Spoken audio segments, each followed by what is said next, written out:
just torquing down the inside bolts. Not too much because you got Loctite, so. Yeah.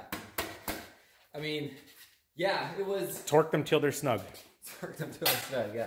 Like the manual says. Crushing. Oh, yeah, this thing is solid. I mean, I don't think, like, look at this. Like, who the hell am I? The freaking Moto Terminator, huh? Yeah. This thing is the Terminator bike. The new bike. No bark buster.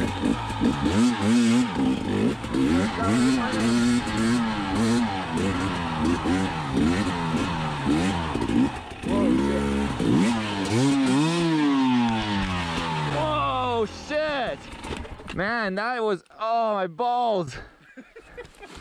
That's where Megan went to. In the water.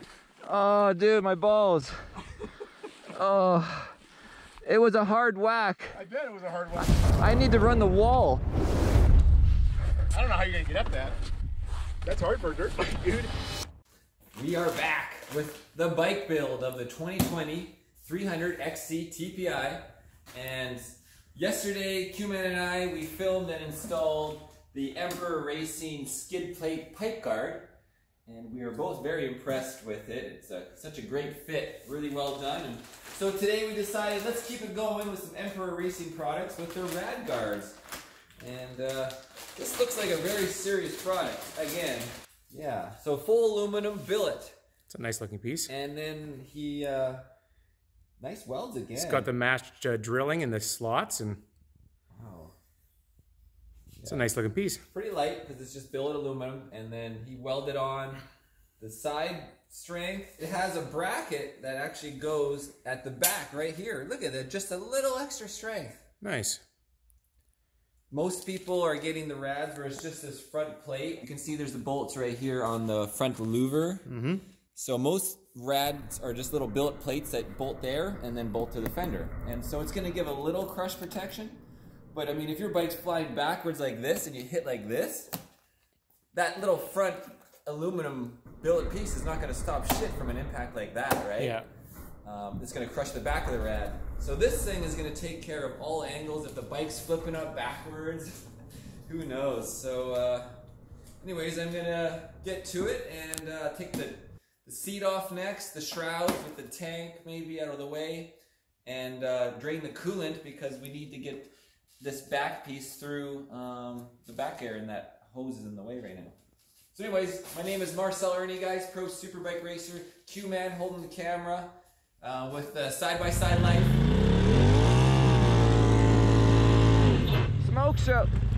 Smoke show, yo. So I pulled the seat off. Give you guys a look if you haven't seen under there. It is definitely more complex than your typical carb under the seat. So it looks like the shroud bolt right there, shroud bolt right there, and a couple inner shroud bolts. And then it doesn't quite come off, it's slotted. Come look over here. Just like the BMWs. Yeah. Has a little tab on there. Like the S1000s, right? Yeah, just a little different. We should take a vote, see if anybody wants you to rechange the color of the bike, do a custom wrap. That's right. I was just thinking like a cool like naked chick wrap. A hydro wrap. So none of these bolts have Loctite, Q-Man, from the factory. It doesn't look like the Austrian guys, the Austrians are using any Loctite. So everything is just torqued really specific. As we saw at the KTM dealer, everything's torqued really efficiently, but Loctite is better than torque, honestly. Oh, look at this, a little slot. Oh, this one's different on this side. Hook. Yep. It flanges and hooks in there, and you just pull it out. And then again, slide it forward. Let's take a look at the stock radiator louvers. And it's nice that KTM put a little bit of protection in the 2020. I'm not sure if it's on the 19s or 18s too, but take a little look at it. They give you a little bit of plastic protection, guys, which is nice to displace the load a little bit. You know, obviously it'll help a little bit in those minor tip overs. To take the tank out of the way, might as well just disconnect it. It's actually pretty easy because it's like a street bike. There should be just like a disconnect button. There we go. A little bit of fuel and okay, so much technology. Now what is going on with taking out that end? Okay. Man, that is really easy. Like this corner, it has to like make the jump over. It's not connected. Yeah, like so. Do you run out of fuel and then you're like turn the bike on its side, maybe? Yeah, it's your reserve. Yeah, you get some great technology in these T-strokes, hey, Q-Man? Looks pretty good. I mean, this is not normal dirt bike style. This is really cool. And now I can actually get my full clean. You know, you get all those spots I missed, right? Ernie OCD. Ernie OCD, yeah. Some of you guys might have noticed as well, I put on little cardboard protectors on the back of the rad. Learned that in the street bike world with the oil coolers, specifically when you're trying to pull the oil cooler out of the way on the BMW S1000s, you always dent up the fins. So, what do you think? Looks pretty good, huh? Looks great. Yeah, get it nice and clean. Good thing you're doing this before you get the bike really dirty. Yeah, exactly. Well, Moab's gonna be pretty clean. Should be, unless it rains. Oh man, and then the sand and everything. Mm-hmm. Not deep, not rough, over.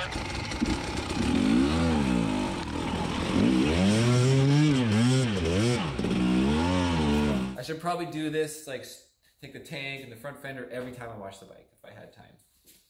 That's when you have that pro mechanic doing everything for you. You're gonna have to hire that team. Yes. Yes, soon, buddy. The next step is let's remove the coolant, because I got to get that coolant hose out of the way, and it's a good reason to change the coolant now anyways. So I got the tools ready, and there's a little copper washer. So.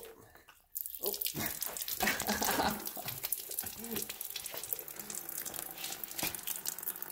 That thing is taking a whiz, huh? Yeah. That doesn't look very healthy. It's good. How much Kool-Aid did the bike drink? Hilarious. All right, what's going on, Marcel? Just got the one side off. Just trying to get the other side of the rad. So I unbolted the rad, and then, you know, these hoses are... Oh, this one goes really deep. That's what she said. Shit, it's really stuck on there. And then, because it doesn't let you have much movement. Oh, yeah. No, the rad has to come out and pull out, because you're not going to be able to separate it because the distance there. So, oh, yeah. Oh, there you go.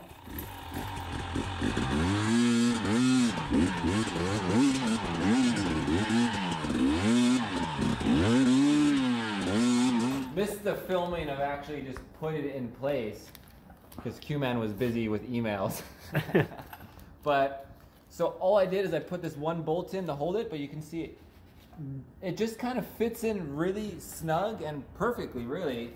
It's a little tight fit to get in initially. You're like, but you realize there's a big gap. You can see the gap, Q-Man. A lot of space around it, yeah. So I was like, is it in place? And then I realized, look, the bolts are on the tabs. Yeah. You can see right here too.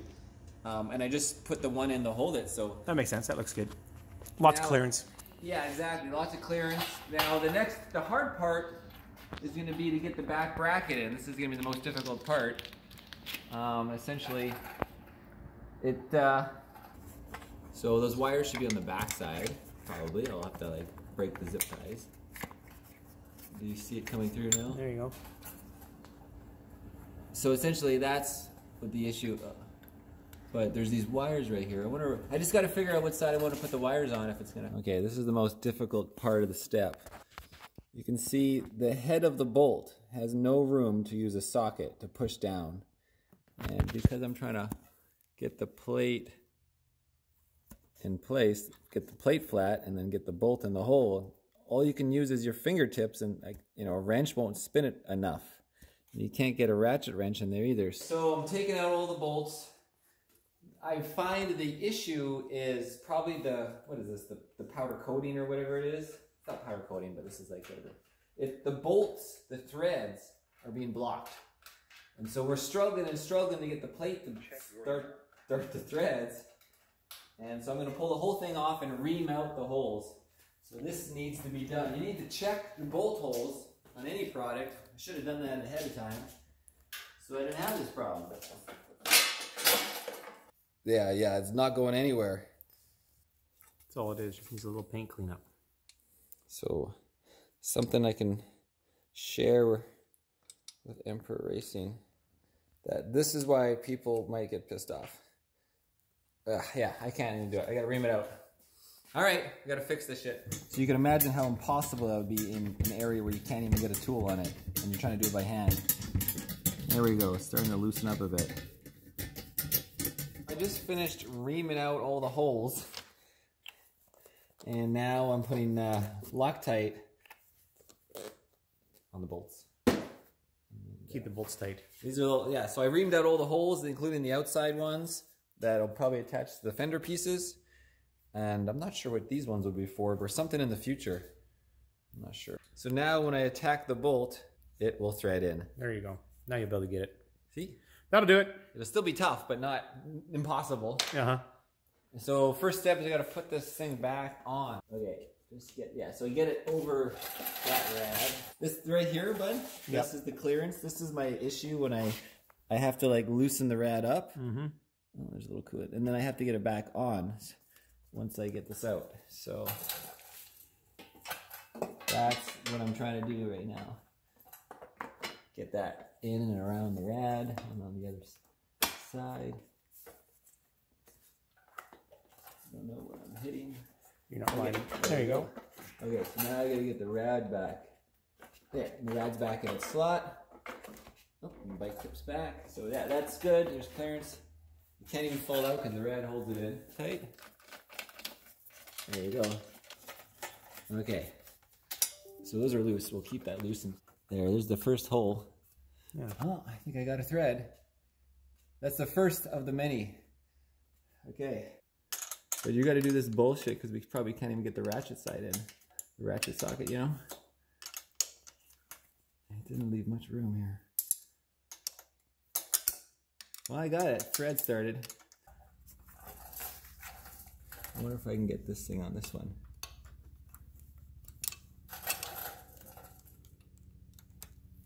I just can't get my fingers on that side either. Okay, let me pull that out. That's okay, I got it. It's actually easier. Just move your hand.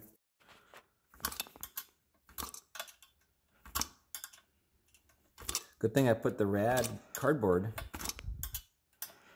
AQ man. Think you would have got it beat up? I think I would have bent some fins, yeah. Maybe. Wouldn't look as clean. You know, if you take your bike to a dealership and they bend your fins, you're gonna be pissed off as a customer. If you ever see it. Yeah, you're gonna see it. So guys, Q-Man got it. It's not big, yo. That's nothing, yo. Not for these 35-inch Rockzillas, yo. Over. Over.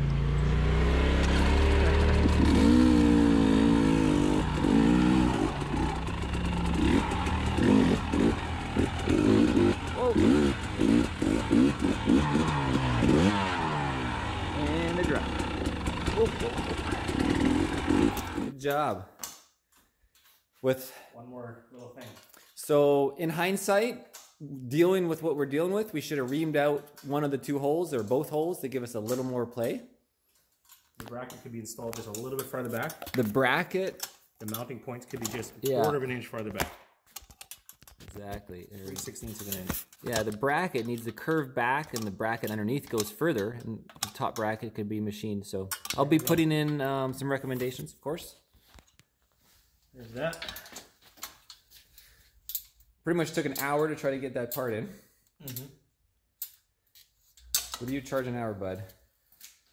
Oh, I charge a lot. Yeah, coffee? Yeah, oh, for sure. That's right. I owe Q-Man coffee.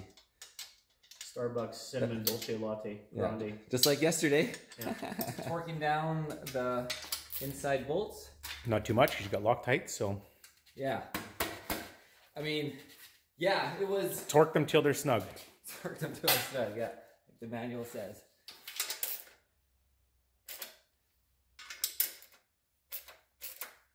See, this is how I choke up. Of course, this is my torque rating, just like I learned. Mm-hmm. Now,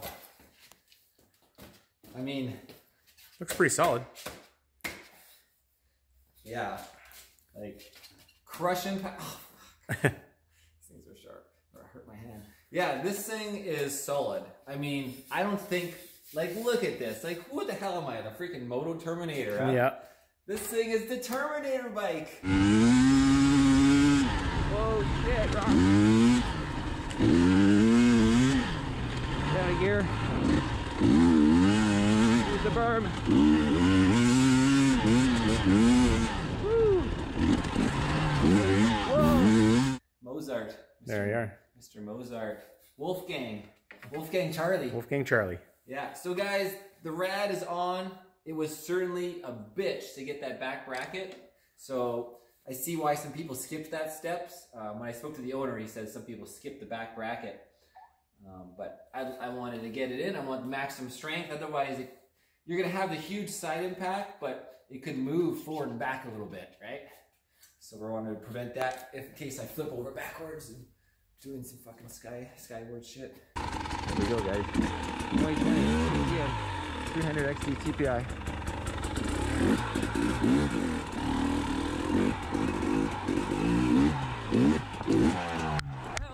And he has the next step on the front fender is he did give you some spacers, and that would be right here to space the front fender forward slightly. But on the newer 2020, I might not need it. So we'll see. Oh yeah, clean. Oh yeah, I gotta put the piping back too. Hey Q-Man, that looks tasty, huh? That's yummy. Okay guys, so this is Amsoil's biodegradable carbonated spring water from Costco. Okay, so I'm trying to be scientific here. I have my Amsoil antifreeze propylene glycol. It's biodegradable, and that's already 50-50 with distilled water, as you can see. And then you want to have 2 ounces per quart of, so this is 500 milliliters, because I didn't want to go out and get a measuring device. And then I put 1 ounce of Coolant Boost with the antifreeze. And I'm going to put her on the bike and do it again until it's full. It's working great. A little bit of spring water. Okay, so there's 500 milliliters in the system so far. So what the Coolant Boost does, guys, is it raises the boiling point. So it's not going to boil out. It'll go another 10 degrees Fahrenheit or Celsius. I'm not sure exactly the measurements. Right there, lowers engine temps up to 25 Fahrenheit. It lowers the engine temp by raising the boiling point. And the other really important thing beyond temperature is preventing absorption of the metals. Your coolant system, your water, if you just put water in there, it would absorb all the metals out of your engine. And this stuff's going to prevent that as well. But this in combination will help for quicker warm-ups as well. Just a tiny bit more. Okay, and now fill the rest with coolant. And hopefully not spill on my table. And film at the same time. Pretty talented. On. Bike bolt looks good. Bike's coming together. It's turning it into a Moab machine. It's like the one reason I bought it. Alright.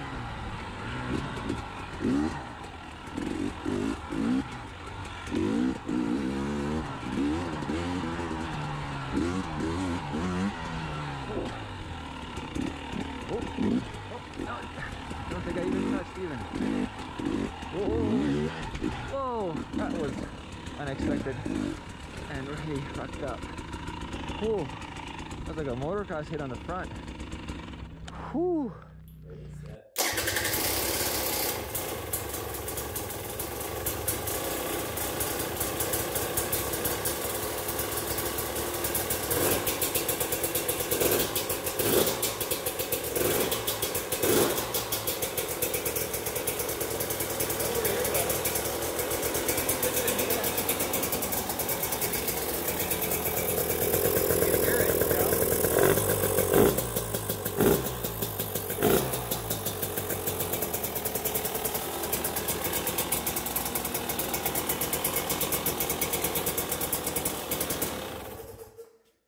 Well, it starts. Sounds a lot different when that airbox covers off. Let me check for some bubbles. Well, this is really nice, guys, because usually when you put rad guards on that are super strong design like this, the fender is going to be like sticking out further and you have to like trim the plastic, but this one fits right behind those bolts. And as you saw in the installation, it just slid into a little C-cup, and then the fit's just nice. So throw the bolts back in, and you can see this one lines up perfectly. So that is really nice with the rad guards fitting the plastics perfectly. KTM's coming together, guys. So they use plastic threads for the bodywork in that one spot and right here. And then, as you can see, the Emperor Racing mount just fits right in there. There you go. Gotta push it in, just like that side. So, what's happening, Q-Man? We booked our trip to Moab, buddy. We did it just now. Nice. 7-6 something. 7 more hours to go to Moab. It's like 1:30 in the morning. Whoa. I don't know how many fill-ups this is. 4 now? 4 or 5? Yeah, I missed all the last 3 fill-ups or Yeah. something. 2, 3. Getting tired. I might need to have like a 2-hour or something stop. I don't know. Maybe. You could go for a third 5-hour energy. No, I don't know if we could do a third 5 hour. In Moab between November 3rd to November 10th. So it's hopefully the weather's going to be awesome. And we booked this house, hopefully. We're just waiting to hear back from Emmy. And yeah, I guess it's just finalize the toys, get her loaded up, and hit the road Saturday morning. So what machine or machines do you want to bring? Well, for sure Terrorize is going. Boom. We just got to get the clutch pieces that I need. That's right. This is some skid plate action right here. Roger. There's the skid bar. That's a skid bar rock. Spider, doing its job, yo. Over. Let's call this obstacle skid bar rock.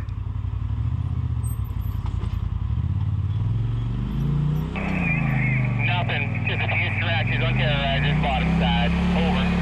And possibility, maybe I'll bring Colossus as a backup. I'm not sure yet. But you could have brought... No, I don't want to bring anything smaller. Because if I were to go, I want 32-inch tires. Oh, yes, of course. Get up, there's the tractor. Tractor. Oh, yeah, look at this.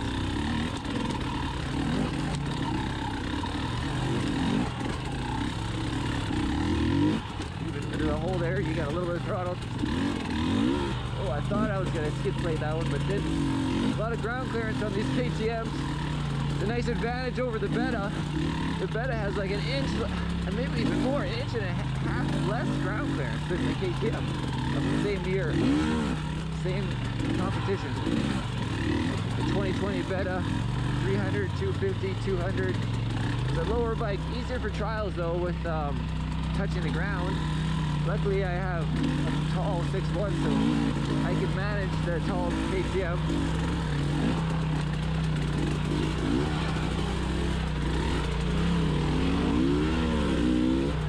Sidetracking them.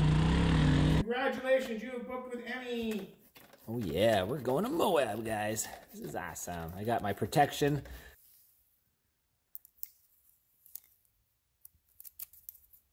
Okay, oh, what the hell? Okay, let's take a look at the product, guys. Look at that, spin it around.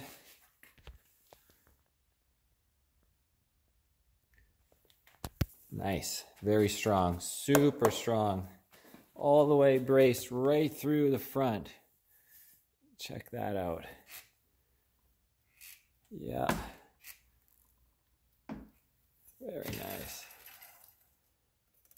The skid plate has the plastic. It's really easy to move around. Braced at the back through the guards too, that one little piece. Very nice. This thing is super strong.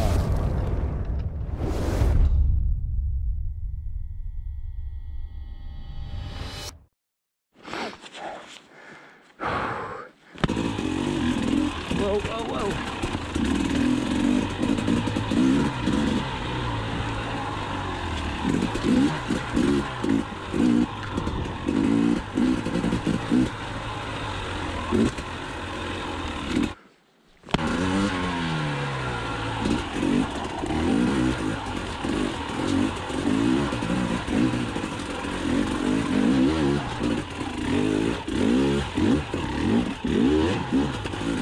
Woo!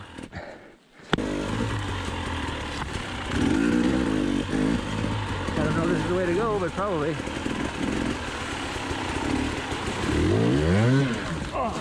shit. Help! Help! Hey! Hey! Help! Help! Help! Hello! Help! Hello!